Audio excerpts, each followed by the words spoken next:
স্বাগত নিউজ 24 সংবাদে আপনাদের সাথে আছি আমরা দুজন, আমি সোহাগ বক্স এবং আমি সঞ্জিদা ইসলাম। দর্শক দেখছিলেন বিআরবি কেবলস সংবাদ শিরোনাম। এবার বিস্তারিত। নির্বাচন শান্তিপূর্ণ ও নিরপেক্ষ করতে প্রয়োজনীয় সবকিছু করা হবে বলে বিএনপিকে আশ্বস্ত করেছেন প্রধান উপদেষ্টা ডক্টর মোহাম্মদ ইউনূস। মঙ্গলবার সন্ধ্যায় রাষ্ট্রীয় অতিথি ভবন যমুনায় বিএনপির প্রতিনিধি দলের সাথে বৈঠকে এই আশ্বাস দেন তিনি। এদিকে বিএনপি মহাসচিব মির্জা ফখরুল ইসলাম আলমগীর জানান, জাতীয় নির্বাচন নিরপেক্ষ করতে ভোটের আগে অন্তর্বর্তী সরকারকে তত্ত্বাবধায়ক সরকারের আদলে নেয়ার সুপারিশ করেছে তার দল। সেই সাথে সরকারের মধ্যে থাকা দলীয় উপদেষ্টাদের সরানোর অনুরোধ জানানো হয়। প্রধান উপদেষ্টার বাসভবন যমুনায় ডক্টর মোহাম্মদ ইউনূসের সাথে বৈঠক করতে যায় বিএনপির ৩ সদস্যের প্রতিনিধি দল। বিএনপি মহাসচিব মির্জা ফখরুল ইসলাম আলমগীরের নেতৃত্বে প্রতিনিধি দলে ছিলেন স্থায়ী কমিটির সদস্য আমির খসরু মাহমুদ চৌধুরী ও সালাউদ্দিন আহমেদ। আর প্রধান উপদেষ্টার পাশাপাশি বৈঠকে উপস্থিত ছিলেন পরিকল্পনা উপদেষ্টা ওয়াহিদুদ্দিন মাহমুদ, আইন উপদেষ্টা আসিফ নজরুল এবং শিল্প উপদেষ্টা আদিলুর রহমান খান। 1 ঘণ্টারও বেশি সময় আলোচনা হয়। বৈঠক থেকে বেরিয়ে গণমাধ্যমের মুখোমুখি হন বিএনপি নেতারা। এ সময় মির্জা ফখরুল ইসলাম জানান, সমসাময়িক কয়েকটি বিষয়ে প্রধান উপদেষ্টার কাছে উদ্বেগের কথা জানিয়েছেন বিএনপি।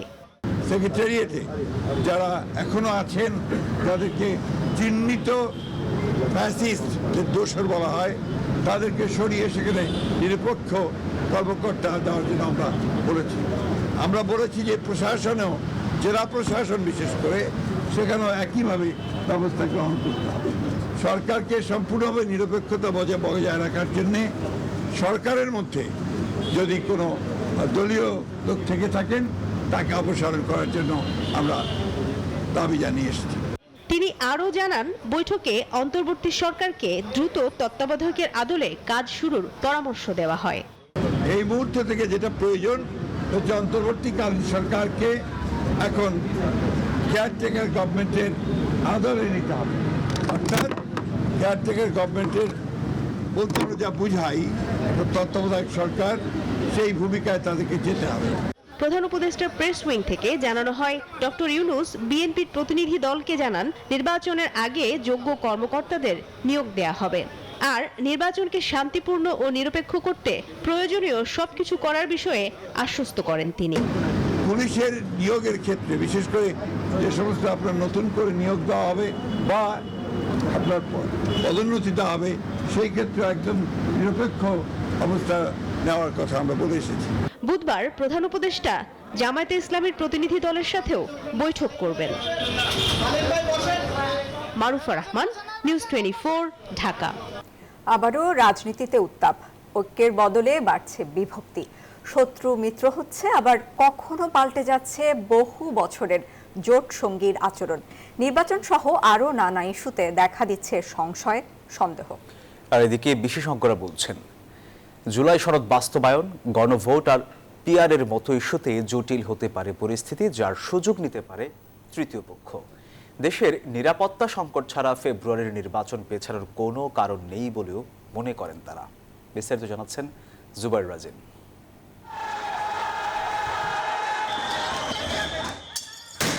কেউ কি ভেবেছে জুলাই সনদ স্বাক্ষরের দিন এভাবে লাঠিচার্জ, টিয়ার শেল ছুটতে হবে পুলিশকে, কিংবা জুলাই যোদ্ধার কৃত্রিম হাত পড়ে থাকবে রাজপথে?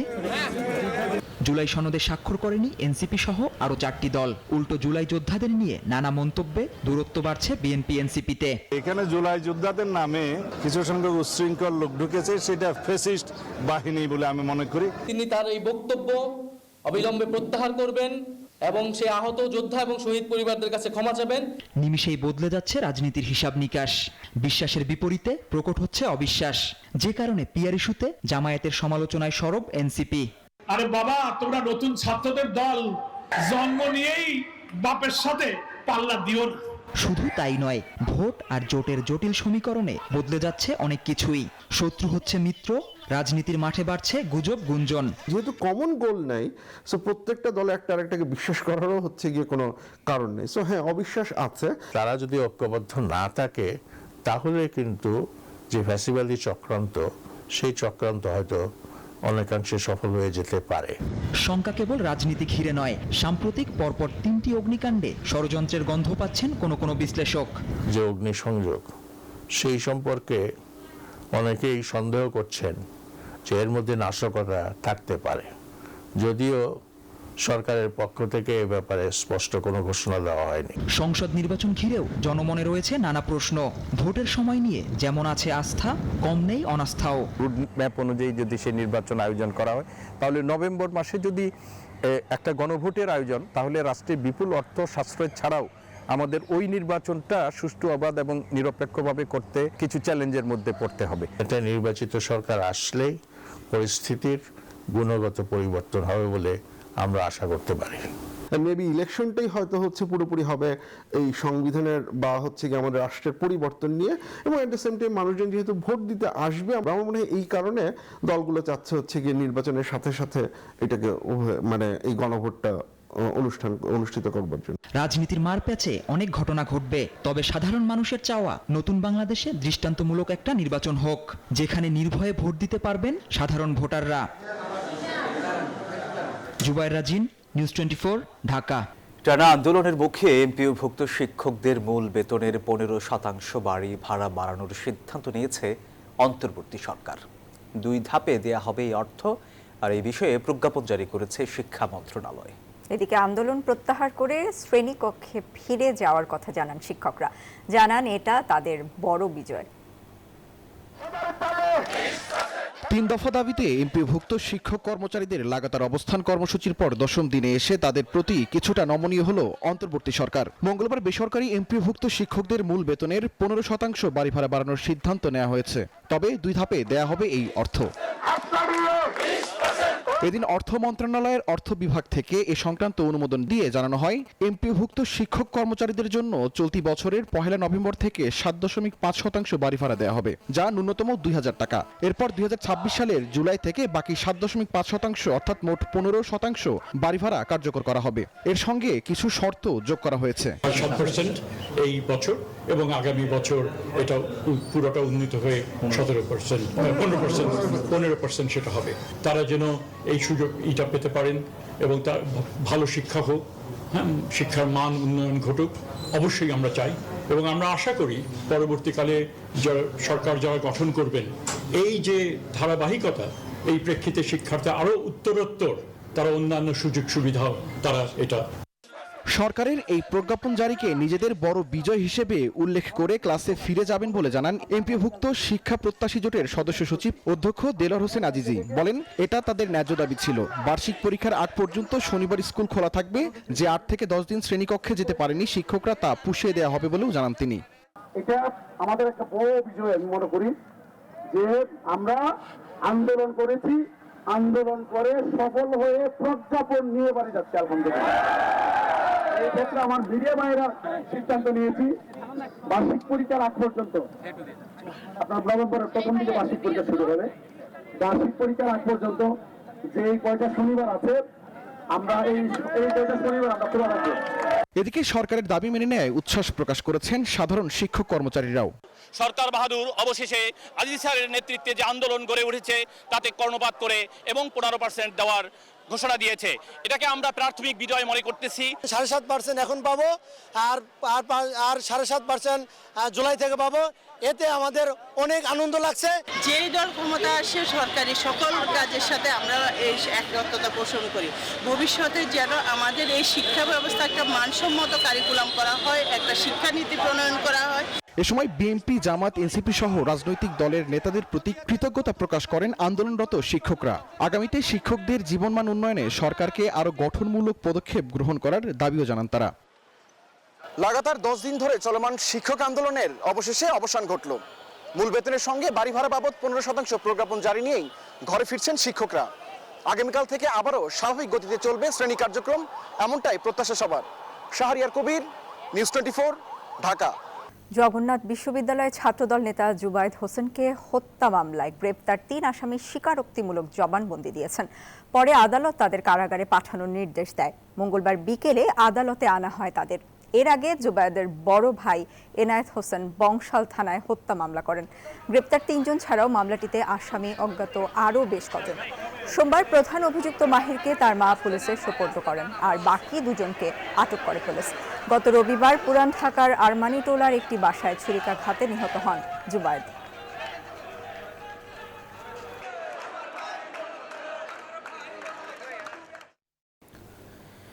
তেইশ দিনের পরিকল্পনা, অতঃপর নৃশংস হত্যাকাণ্ড, যার পেছনে রয়েছে পুরনো প্রেম।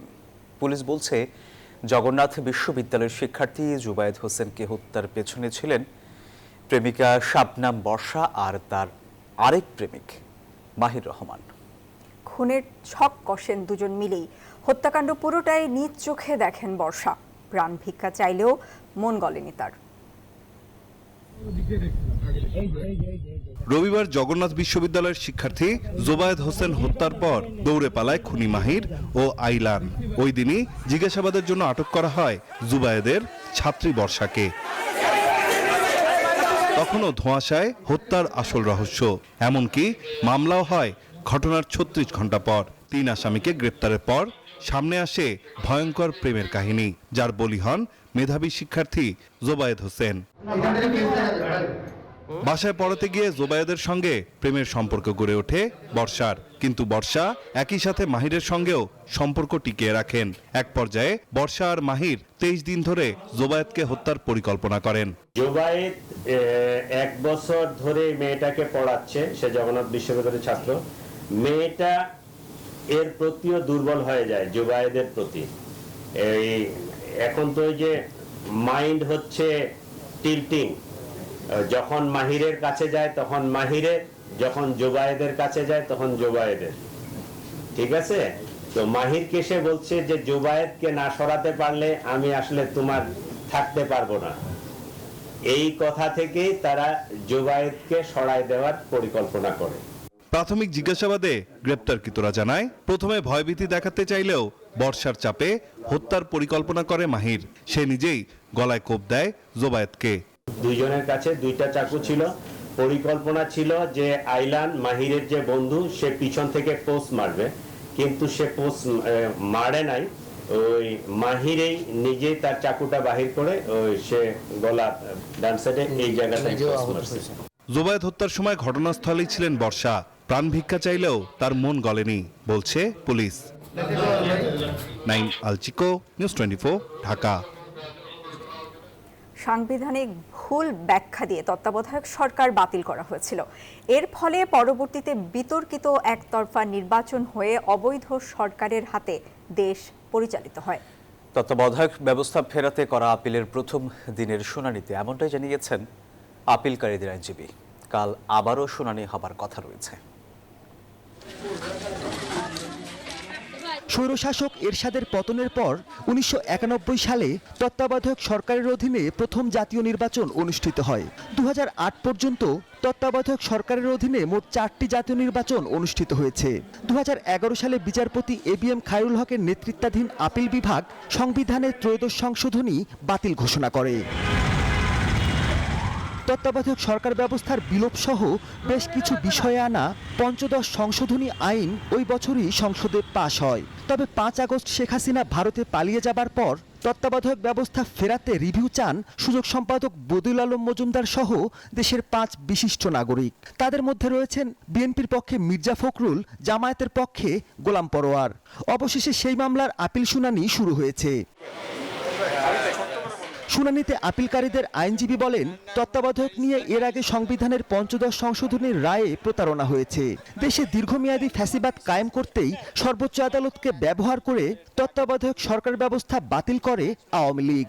পরে আওয়ামী লীগ কখনো বিনা ভোটের, কখনো রাতের ভোট, কখনো ডামি নির্বাচনের আয়োজন করে।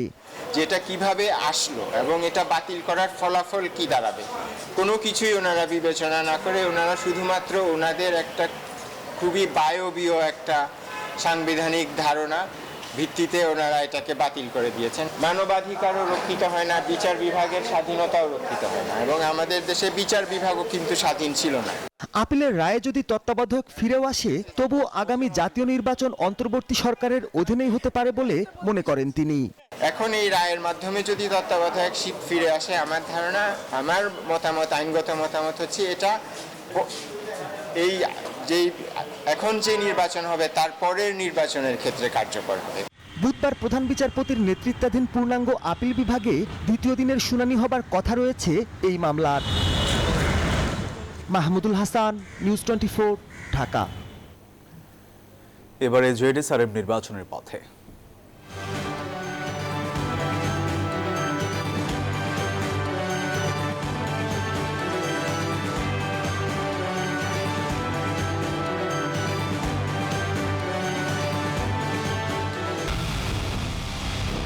পুরো দেশের মুখে হাসি ফোটাতে নিজেকে হতে হয় স্ট্রং, আর মনোবল হতে হয় স্পার্ক জিরো। জেডিএসআরএম 25 বছরের পথ চলায় নিরাপদে রাখার প্রত্যয়ে।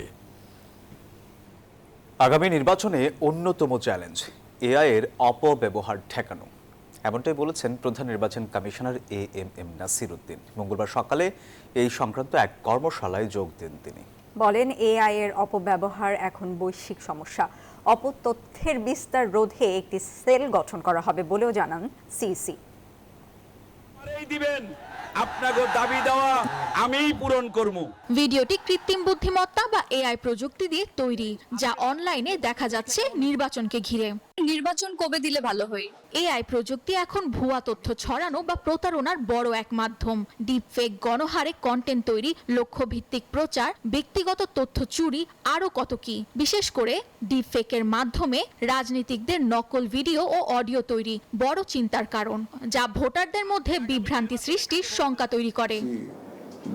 সংসদ নির্বাচন ঘিরে এমন আরও চ্যালেঞ্জ আমলে নিয়ে তৎপর নির্বাচন কমিশন। মঙ্গলবার সকালে এআই সংক্রান্ত একটি ওয়ার্কশপের আয়োজন করে ইসি।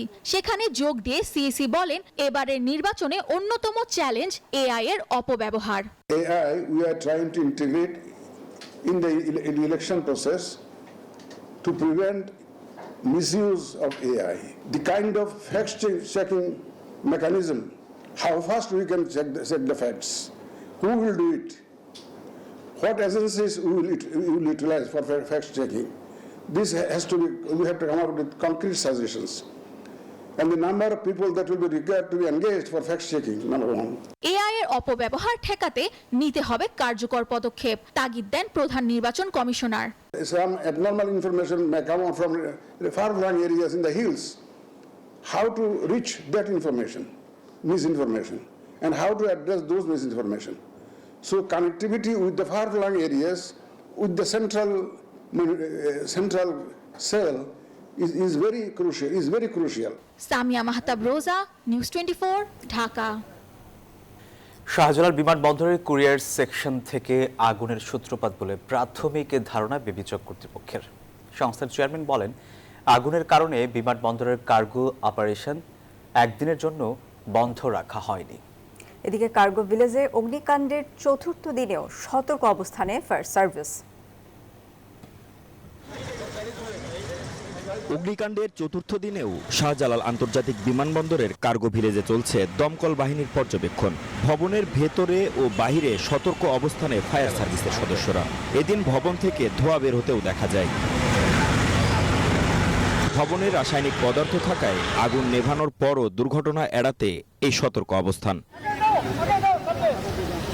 বেলা বাড়ার সাথে সাথে বিভিন্ন আমদানিকারক, C&F এজেন্ট ও কুরিয়ার কোম্পানির প্রতিনিধিদের সমাগম বাড়তে থাকে। তাদের অপেক্ষা করতে দেখা যায় 9 নম্বর গেটের সামনে। জানান নানান অভিযোগও। সোমবার গেল, কাউকে ঢুকতে দেয়নি। সোমবারে 7টা বাজে উনি ফোন দিল সন্ধ্যা, যে ভাই আপনাদের মালও পুড়ে গেছে। এখন আমাদের প্রশ্ন হলো, এত তাড়াতাড়ি কিভাবে মাল ভিতরে ঢুকলো আর পুড়ে গেল? ফ্লাইট আসলো 1:04, আগুন লাগছে হচ্ছে 2:15। এখন আমাদের এখানে তো আমরা তো ভাই পথে বসে যাবো। এখন এক পর্যায়ে বিমানবন্দরের 9 নম্বর গেটে পণ্য খালাসের কাজ শুরু হয়। কারণ এই মাল আসছে রাত 3টায়, আজ এখন বাজতেছে 1টা বা 1:15 বাজে। 2 থেকে 8 ডিগ্রি সেলসিয়াসের মাল, এই মাল পড়ে রয়েছে 32-33 ডিগ্রি সেলসিয়াস তাপমাত্রার মধ্যে। তা আপনি ভালো করে বুঝেন যে কি হবে কি হবে না। একটা কনসাইনমেন্টের 2 পিস মাল ছিল তার ভিতরে এক পিস আমি পেয়েছি আর এক পিস পুড়া গেছে। এদিকে বেবিচক ভবনে সংবাদ সম্মেলন করেছে বেসরকারি বিমান চলাচল কর্তৃপক্ষ। জানানো হয় আগুনের সূত্রপাত নিয়ে প্রাথমিক ধারণার কথা। ধারণা করা হচ্ছে যে আগুনের সূত্রপাতটা হয় ইম্পোর্ট কুরিয়ার সেকশন থেকে। এই যে বিমানের কার্যক্রম একটু বাধাগ্রস্ত হয়েছিল, যাত্রী আটকে পড়েছিলেন 21 তারিখ রাত 12টা পর্যন্ত। যদি কোনো এয়ারলাইন্স অতিরিক্ত ফ্লাইট দেয় তাদের জন্য এগুলো মৌকুফ করা হবে। আগুনের ঘটনায় তদন্ত সম্পন্ন হওয়ার পর প্রয়োজনীয় ব্যবস্থা নিলে বিমানবন্দরের ভাবমূর্তির কোনো ক্ষতি হবে না বলেন বেবিচক চেয়ারম্যান। মাহমুদ হাসান, নিউজ 24, ঢাকা। হযরত শাহজালাল আন্তর্জাতিক বিমানবন্দরের কার্গো ভিলেজে ভয়াবহ অগ্নিকাণ্ডে ৪৫টি ওষুধ কোম্পানির প্রায় ২০০ কোটি টাকার কাঁচামাল পুড়ে গেছে বলে দাবি বাংলাদেশ ওষুধ শিল্প সমিতির। মঙ্গলবার সকালে তেজগাঁওয়ের সংবাদ সম্মেলনে এই কথা জানিয়েছে সংগঠনটি।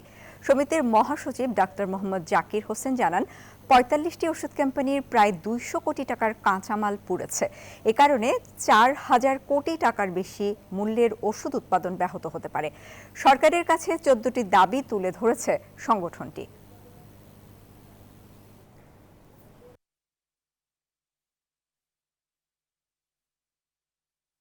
র ম্যাটেরিয়ালের দাম আছে ২০০ কোটি টাকার উপরে।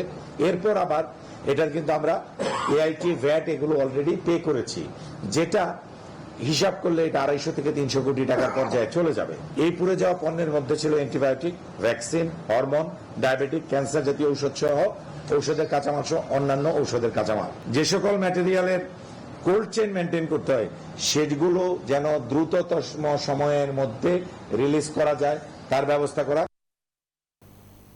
জুলাই গণহত্যার মানবতা বিরোধী অপরাধের মামলায় শেখ হাসিনা সহ ২ আসামির পক্ষে দ্বিতীয় দিনের যুক্তিতর্ক উপস্থাপন হয়েছে। এই বিষয়ে পরবর্তী যুক্তিতর্ক কাল। মঙ্গলবার দুপুরের পর ট্রাইব্যুনাল ১-এ শেখ হাসিনা ও সাবেক স্বরাষ্ট্রমন্ত্রী আসাদুজ্জামান খানের পক্ষে স্টেট ডিফেন্স মোহাম্মদ আমির হোসেন রাষ্ট্রপক্ষের পূর্বের উপস্থাপিত নানা যুক্তি খণ্ডন করেন। এ সময় তিনি দাবি করেন, গণহত্যা চালাতে শীর্ষ পর্যায় থেকে কোনো নির্দেশনা দেওয়া হয়নি। এদিকে ট্রাইব্যুনাল ২-এ আশুলিয়ায় ৬ মরদেহ পোড়ানোর মামলা ও জুলাইয়ের প্রথম শহীদ আবু সাইদ হত্যা মামলার সাক্ষ্য গ্রহণ অনুষ্ঠিত হয়েছে।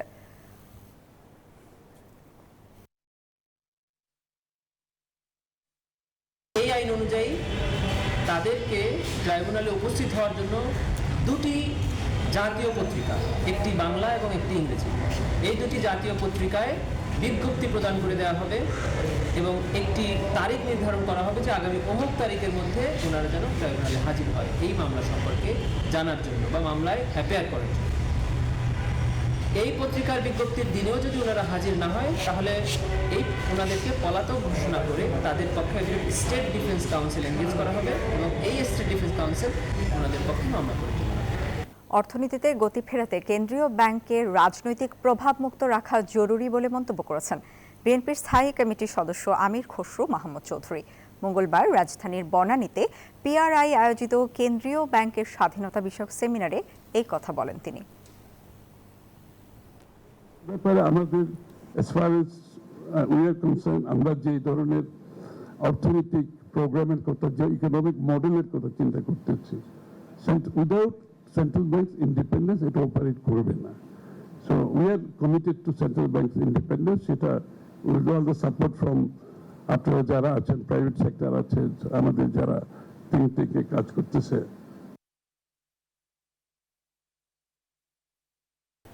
দর্শক, আর এই ছিল নিউজ 24 সংবাদে সাথে থাকায় ধন্যবাদ।